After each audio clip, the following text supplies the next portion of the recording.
think that cigarette was free? Is that what you think? I'll pay you back, man. I just don't have any money. Excuse me. Bug off. I'll get to you later. Did you just call me? Yeah, I said it. Hey, everybody. Did you hear that? Big Raymond, for no reason, just called me. Now, was that nice? It's not like I called him fat. Which it does. Get that fool!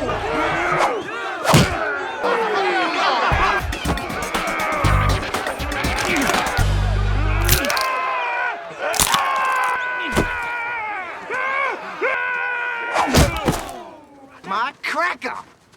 Laying the boot to the big give it up. Don't use that word around me. It's ugly and racist.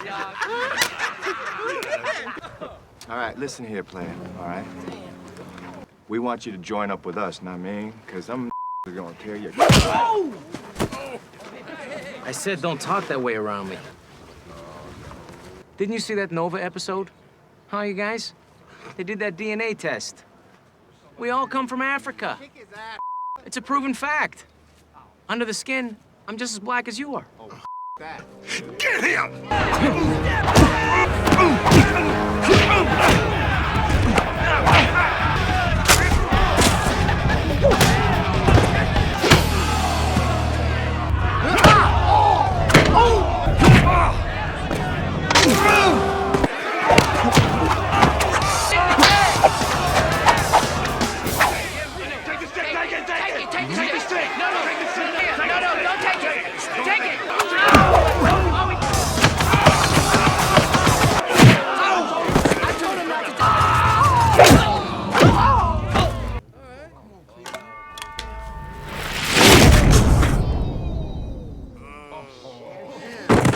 If you want to fight me, you're gonna have to fight me.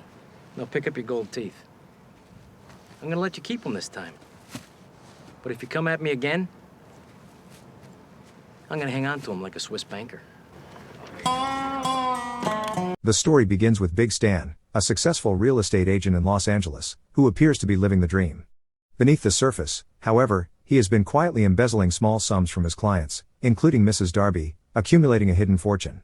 I'll take it. Smart move. Just sign your Jane Hancock right here on the dotted line. Eventually, his deceit catches up with him, and he is arrested for first-degree fraud. Call my attorney. Have you reached a verdict? We have, Your Honor. Please hand it to the bailiff. Guilty. What? Found guilty, Stan faces a minimum sentence of 3 years in prison. I got it. We bribed a judge. In a frantic attempt to avoid incarceration, Stan pressures his defense lawyer to find a way out, even suggesting bribing the judge. I don't practice that kind of law, and I never will. His attorney firmly refuses, stating that he does not practice law that way. Stan immediately replaces him with a corrupt defense attorney willing to bribe the judge with $100,000. During the court proceedings, the judge grants Stan a 6-month grace period before he must report for incarceration. Court is adjourned. Following the court date, Stan's new attorney recommends fleeing to Brazil, but because his assets are frozen, Stan finds himself unable to leave the country. I know I'm going to jail someday. You don't see me crying about it. I'm gonna be awfully lonely while you're gone. During dinner with his wife Mindy, she suggests having a child to keep her company while he is away. Mindy, are you crazy? Stan brushes the idea off, joking that they would have to give the baby up for adoption once he gets out. His cold response creates immediate tension, causing Mindy to storm off in frustration. Okay, Mindy, you can get a dog. Later that evening, Stan visits a bar, meets a heavily tattooed man and asks him for advice on surviving prison. I was just thinking maybe you could give me some pointers. Although the man hesitates initially, he agrees to give Stan guidance after receiving $100. The man warns Stan that the state prison where he will be sent is extremely dangerous and that the guards ignore inmate violence unless there is an escape attempt. He also warns Stan that his physical appearance will make him an easy target for attacks. Isn't there anything I could do? You join a gang? He then advises Stan to join one of the prison gangs, which are usually divided along racial lines, for protection. When Stan struggles with the idea of fitting in with any gang, the man offers a last resort: gain respect by killing someone. Without killing a dude? In your case, it'd be a real long shot, Stan.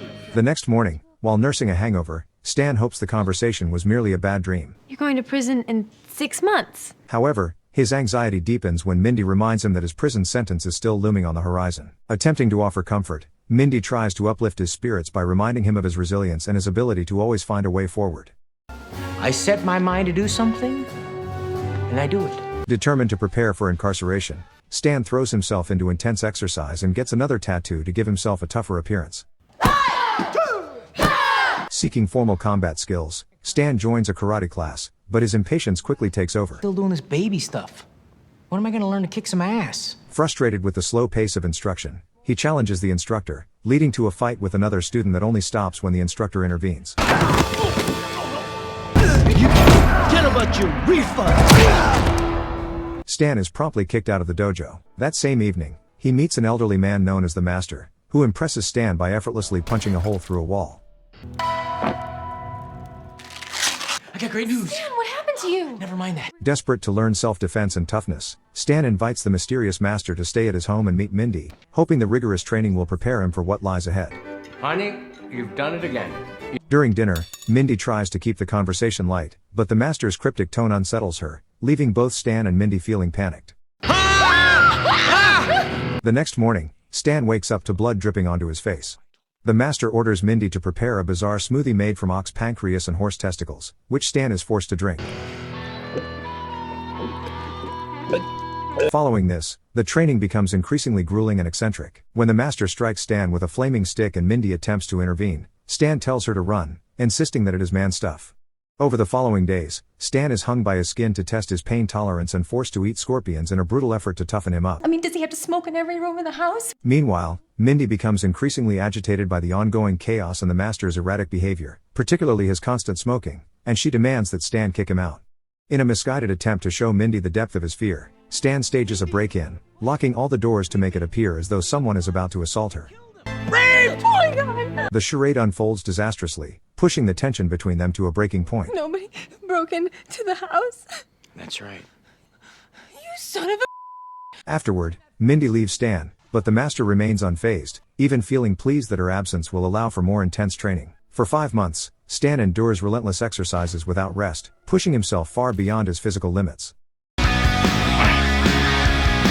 By the end of this period, he shocks the Master by defeating him in hand-to-hand combat. His final test occurs when he returns to the karate dojo that previously expelled him. Excuse me? You heard me, punk.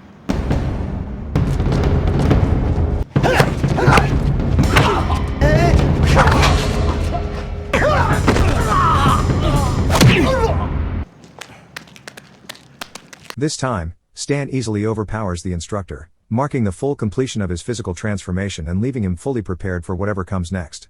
Later, the Master and Stan's lawyer drive him to the courthouse. See you guys in 3 years. Though Mindy is still not speaking to him, she watches silently from her car with a sense of sadness. Stan enters the courthouse and is subsequently transported to prison. On the bus ride, a fellow inmate makes an inappropriate move towards Stan, but Stan quickly asserts himself and puts the man in his place. Damn, man! Welcome to Oaksburg Penitentiary. For reasons beyond what I care to imagine, you gentlemen have found yourselves under my stewardship. Upon arrival, the incoming prisoners are greeted by Warden Gask, who cheerfully advises them not to bother the guards while assuring them they can do as they wish with one another. Now, gentlemen, single file. During the intake process, Stan and the other inmates are ordered to strip for a cavity search, leaving the guards shocked and horrified by Stan's heavily tattooed and physically modified rear. Stan is then assigned to a cell and meets his new cellmate, Larry, who explains the internal dynamics of the facility. Larry reveals that the guards run the prison like a gang, enforcing their own rules while ignoring inmate conflicts. Who's the toughest guy here? Stan soon observes the various factions within the yard, a group of black inmates, Mexican gang members and Nazis, the hardcore racists. Their leader, Patterson, he's a real... However, the true danger stems from Big Raymond, the most feared predator on the block. When Raymond begins terrorizing a new inmate, Stan steps forward and confidently challenges him in front of the entire cell block.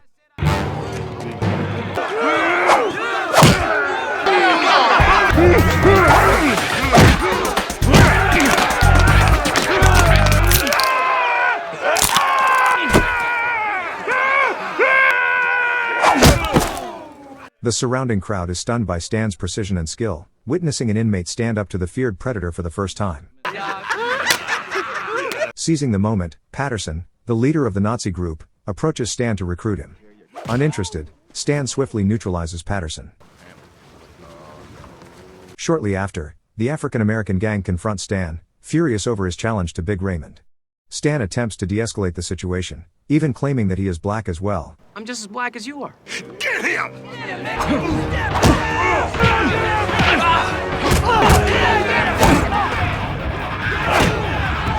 that fool! Hold on. The guards watch with twisted entertainment as Stan defeats the group without breaking a sweat.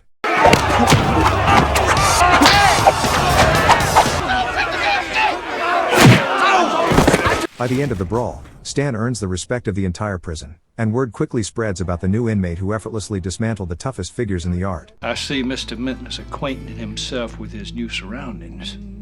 With his unmatched combat prowess, the prisoners soon begin calling him Big Stan.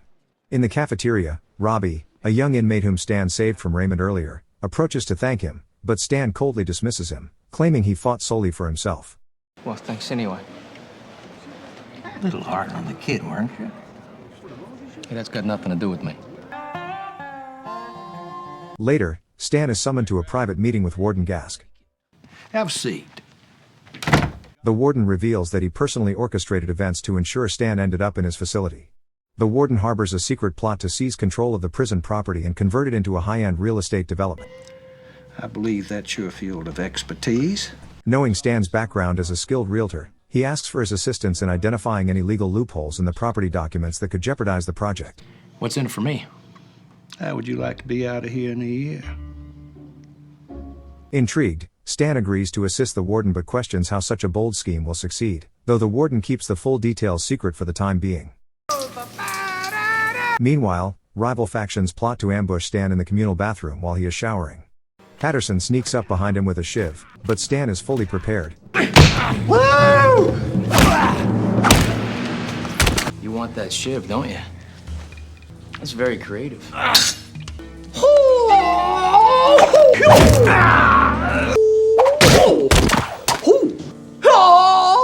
Swiftly disarming Patterson using homemade nunchaku fashion from soap bars and a shoelace. Although Stan's combat skills remain sharp, his thoughts constantly drift to Mindy. Missing her deeply, he contacts his lawyer and learns that she has not yet filed for divorce, offering him a glimmer of hope. Yeah, I'll get right on that. Determined to secure his freedom, he focuses on assisting the warden with the real estate project. During the process, Stan overhears a conversation between the warden and his associates regarding a devious plan to incite mass chaos among the inmates. Their true goal is to provoke violent clashes that will force the guards to shoot prisoners, making the facility appear completely unmanageable and compelling the Board of Governors to shut it down. Feeling overcome with guilt, Stan writes a letter to Mindy, apologizing for his past selfishness, asking for her forgiveness, and reaffirming his love for her. Despite knowing that many inmates previously wanted him dead, Stan feels a strong sense of duty to stop the warden's plot and protect the prison population. Stan calls a prison-wide meeting to establish order across the entire facility. He begins by banning violent video games and movies, citing them as a negative influence. From now on, there will be no more at this prison. He then introduces a crucial rule: physical assault will no longer be tolerated, and anyone caught instigating violence will answer to him personally. At the next lunch break, Robbie and a group of inmates approach Stan's table to thank him for implementing the no-assault rule. In your case, I was just putting off the inevitable. Stan brushes off their gratitude, claiming it is merely a method to assert his authority, but Robbie sees through his tough exterior and recognizes that Stan genuinely cares about their well-being. Shortly after, Stan receives a letter from Mindy in which she apologizes for her own past mistakes, expresses a desire to reconnect, and sparks hope for reconciliation. In the days that follow, whenever disputes arise among the inmates, they turn to Stan to mediate. Slowly, the pervasive violence in the prison dissolves, giving way to a far more peaceful environment. It looks like a nursery school picnic out there. When Warden Gask learns of Stan's success in diffusing conflicts, he becomes furious, realizing that Stan's actions are actively ruining his plan to sabotage the facility. You get out of here right now and get Minton up here. You understand me? I mean right now! During a conjugal visit with Mindy, Stan is shocked and angered to discover that she arrived in the company of the master. However, their reunion is abruptly cut short when Stan is dragged away and brought directly before the warden. The warden accuses him of undermining his grand scheme and threatens to have him killed if he does not immediately begin following orders.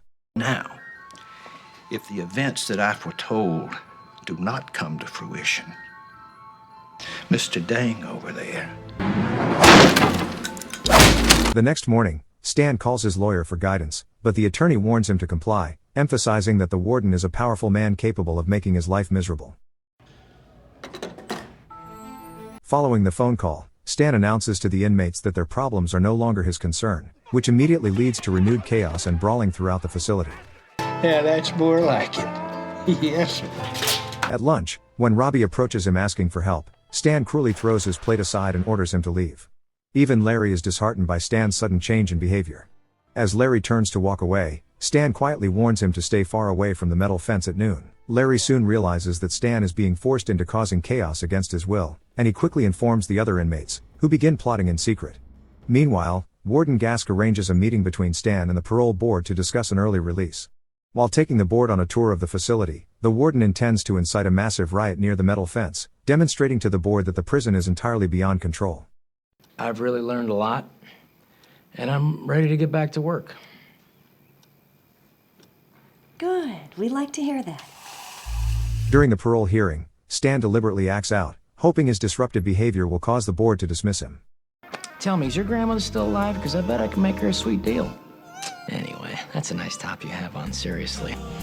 Oh, let me see that one. Parole denied! Take him back to his cell. His tactic succeeds, allowing him to break away and rush toward the yard to warn the inmates away from the fence. Before he can reach them, he is intercepted by Dang, who reveals that he was trained by the exact same master. Well,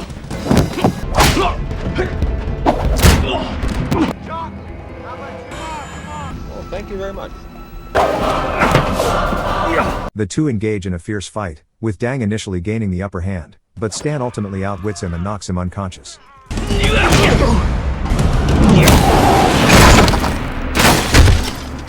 Just as the inmates gather in the yard and the guards prepare to open fire, the unexpected occurs. The inmates break into a synchronized dance routine to an upbeat Mexican song.